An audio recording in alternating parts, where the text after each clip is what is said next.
শ্রীমঙ্গল হলো চায়ের রাজধানী। বাংলাদেশের উত্তর-পূর্ব অঞ্চল সিলেট বিভাগের অপার সৌন্দর্যে ভরা এক শহর শ্রীমঙ্গল। এটি যেন প্রকৃতির কোলে এক শান্ত আশ্রয়, যেখানে সকালের শিশির বিন্দু, দুপুরে পাখির ডাক আর সন্ধ্যার নির্জনতার ভেতরে এক অদ্ভুত প্রশান্তি মিলে আছে। বাংলাদেশের প্রায় ৭৫% চা উৎপাদিত হয় শ্রীমঙ্গলে।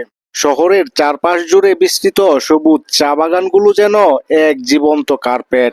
সকালবেলা সূর্যের প্রথম আলো যখন চা পাতায় উপর পড়ে, তখন পুরো পাহাড়ি ঢাল যেন ঝিকিমিকি করে ওঠে তার সৌন্দর্যে। চার শ্রমিকদের হাসি, তাদের কুপুরি ঘর আর সারিবদ্ধ চা গাছের ভিতর দিয়ে হেঁটে যাওয়ার পথ, সবকিছু এক রূপকথার ছোঁয়া।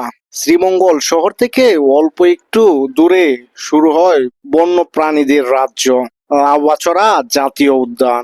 এই জায়গাটি প্রকৃতি প্রেমীদের জন্য এক অপূর্ব অভিজ্ঞতা।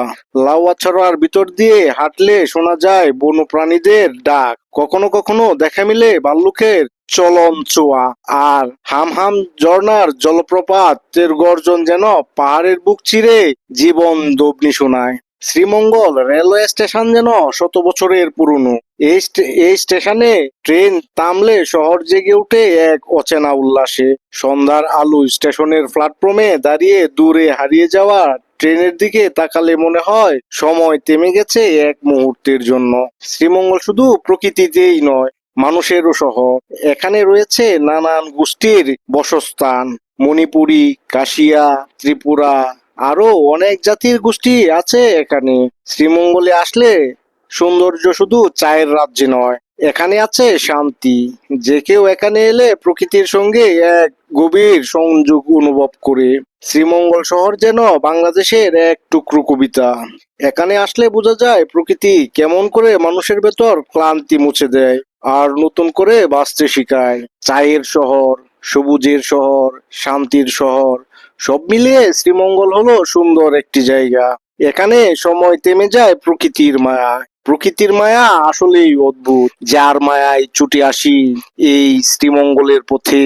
আমরা শ্রীমঙ্গলের সৌন্দর্য দেখতে এই মায়ায় পড়েছি। চা বাগান, রেলওয়ে স্টেশন সহ শ্রীমঙ্গলের সুন্দর প্রকৃতি ও সুন্দর রাস্তা, সব মিলেই অদ্ভুত লেগেছে। আসলেই এই ভ্রমণটি অনেক আনন্দ দিয়েছে। আমি কথা বলতে বলতে আপনাদের এই শ্রীমঙ্গলের সৌন্দর্য দেখাতে দেখাতে চলে আসলাম এই ভিডিওর একেবারে শেষ প্রান্তে।